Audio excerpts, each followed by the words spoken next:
co si dáš k snídani? Asi jablka, prosím. Dobře, hned to splním. A můžeš jít zatím prosím zbudit děti? No ale jo. Lucy, stávej. Lucy. Tati, ještě 5 minut. No tak dobře, ale 5 minut. Potom buď prosím Scarlett. Jo. Tak teda vylezu, no. Uste, Lucy. Tak hotovo, teď jen vidět Scarlett. Sigra, vstávej, táta říkal, abych tě zbudila, tak potom přijď na snídani. Jo, vždyť já už jdu. Tak, tady jsou ty jablka. Holky, co si dáte vy? Já si dám marmeládu. Já si dám sušenkovou kost. Dobře, hned to bude. Nech si chutnat, tati. Děkuju. Ty potom taky. Tak. Promiň. Tady je sušenková kost. Děkuju. A tady je marmeláda. Nechte si chutnat. Já zatím vám budu vyluxovat pokoj. Už zase? No tak dobře. Tati? Víš, jak mám ráda koně? No, vím. Jestli bych nemohla třeba začít jezdit na koních. Jsi se snad zbláznila? Jasně, že nemůžeš. Prosím, já bych se ale o to starala. Prosím. Co pak si snad neměla dárků hodně? Ale... Tati, prosím, já bych se i o to starala, prosím. Ne, víš, kolik takových kuň stojí? Teďka to prosím zlevnili, prosím. Ne. Potom si když tak ještě zeptej maminky. Nevím, jestli ti to dovolí, prostě ne. Tak a já mám vyluxováno. Jo, mami, nemohla bych prosím jezdit na koních? Ne, zbláznila se, víš, kolik to stojí? Máš úplně nově zařízený pokoj a ještě budeš otravovat s tímhle. Jo. No vidíš, prostě nebudeš jezdit. A už to konečně sněz. Nebudeme tady na tebe zase čekat půl hodiny u stolu. Tak na mě snad nečekejte, ne? Je to slušnost. Oddy, ty jsi slušný. Hele, nedovolili si na staršího. Tak, konečně. Teď si ten odmíst. Tak.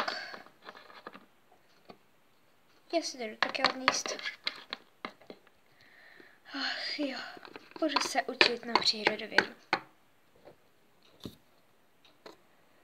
Ach jo. Tak, slunce je koule žavých plynů. Slunce je koule žavých plynů. Ty zase jdou. Sigra, ty si zase učíš? Ne, asi. Co potřebuješ? No, víš, chtěla jsem si s tebou promluvit ohledně těch koní. A co? Co je? No, víš, je to dost blbý nápad. Akorát si podráždila rodiče, že chceš pořád jenom všechno. To není pravda, já nechci jenom pořád všechno. Říkej sama o sobě ty, která chce pořád nějaký plešáky. Hej, všechny už jsem vyhodila, protože už jsem velká. Jasně, jsi jenom 8letý prcek. A mě je 15. Ach jo, mám právo mít už svýho koně. Slibovali mi to. To je sice pravda, ale to neznamená, že jen tak u snídani si řekneš, že chceš mít koně. Vážně to takhle vyznělo? Jo. Jo. Mami, teď já jdu ven. Jasně. No tak pojď, holka. Neboj se.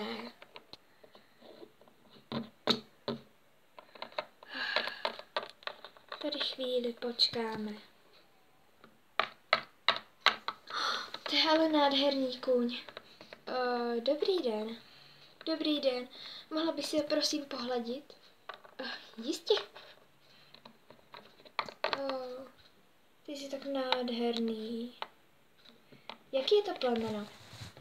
No, přesně ani nevím, ale trošičku mi to připomíná Araba, protože svou rychlostí by asi toho Araba já nevím, asi předjel, já nevím.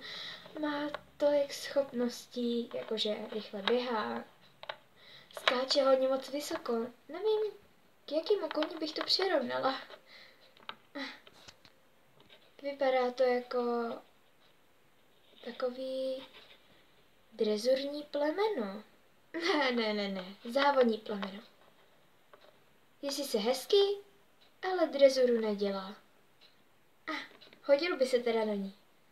No, do obou. Jo, to jo. Hele, neznáte tady poblíž nějakou stáj, levnou? Potřebuji přesvědčit rodiče, aby mi koupili koně. Tak to neznám. V dnešní době jsou koně hodně moc drahý. Hlavně na svátky. Ale mě je teďka po Vánocích. Takže koně jsou teďka hrozně moc drahý. Aha, a nemohla byste mě trošičku naučit pár kroků? Jo, jasně. Tak si nasedni. Dobře. Vyskoč a sedni. Wow, to je super. Teď jenom pobídni koně a půjdeš. Tak. Výborně. Zastav. Si sedni. Potom dvakrát poběhneš a jdeš do klusu. To je potom lehký. Klus je tak nejzákladnější pro začátečníky. Někdo říká, že i cvel, ale začátečníkům moc nejde vysedávání. Jasně, chápu. U klusu musíš taky vysedávat, ale ne tak hodně jako u cvelu. Ale mě cvel je moc rychlý pro začátečníky. Pojď, já tě budu doprovázet a ty půjdeš klusem. No, tak dobře. Tak pojď. Super. Pojď. A zastav. Wow, tak to bylo teda něco. Děkuju moc krát, ale já už asi budu muset. Tak se tím nashledanou. Naschle. Mami, tati, už jsem doma. Dobře. Jdu do pokoje. Nebo ne, já už se půjdu rovnou omýt a potom budu spát. Tak, konečně omyto. Teď už jen jít spát. Sekra, ty už jdeš taky spát? Jasně, že jdu. Dobro, zasni. Jasně. Vždyť jo. Dobrou noc, Segra. Ach jo.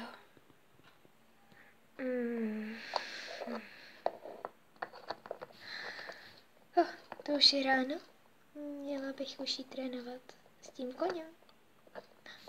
Co jsem neslyšela. No nic, ustalo si a půjdu tam bez mě. Tak, hotovo. Dobré ráno, teď můžu jít prosím ven?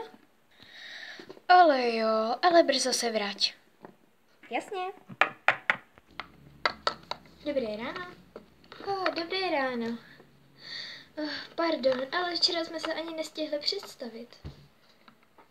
Ano. Pardon, já jsem Lucy. Těší mě. Já jsem Claire. Hezké jméno. To vaše taky. Kolik ji vůbec je? No, mně je 15. Mně je 20. Docela stejný. No, Ani ne. Tak si pojď zase nasednout, ty si chceš. Jasně, že jo. Ahoj. Vyskoč a nasedni. Jasně. Super. A teď zase klusem. Počkej, nestíhám tě.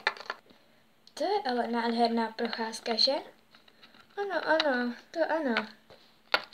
Tak pojď, Lucy, dělej. Jo, jasně.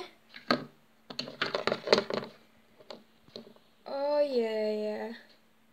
Lucy, okamžitě jsme z toho koně. Promiňte. Já... Ani nám nic nevysvětluj. Běž rychle domů, tam se budeš učit se matiku, učit se češtinu. Proč jsi chodila tajně za koněm? Ale mami, já ti to všechno vysvětlím. Nic mi nevysvětluj. Pane bože, jak jsi mohla?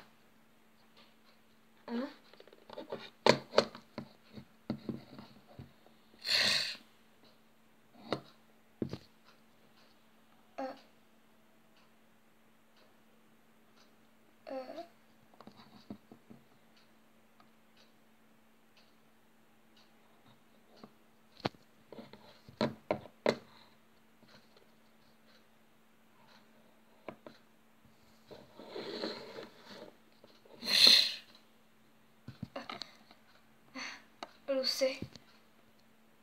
Mami, promiň. Ne, to nevadí. Ten kůň si k tobě vybudoval vztah. Myslím si, že by si tak mohla na 5 let jezdit na koni. Teda pokud budeš chtít. A co? A co ty moje panenky? No ty zapomeň. Panenky stejně hnedka vyhodíš a polámeš ním nohy. Já nic. Mami, vážně si můžu toho božího koně nechat? Jasně, že jo. To je přece samozřejmě, když to říkám. Pane bože, děkuju. Děkuju ti. Nemáš zač. Tak pojď, další trénink. Třeba i cval. Pojď. Tak mám, já už musím běžet. Pojď, koni.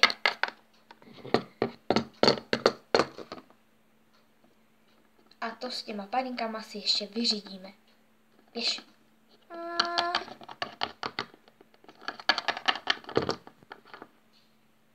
Ale no tak. A brzo se vrať. Jo. Navždy spolu.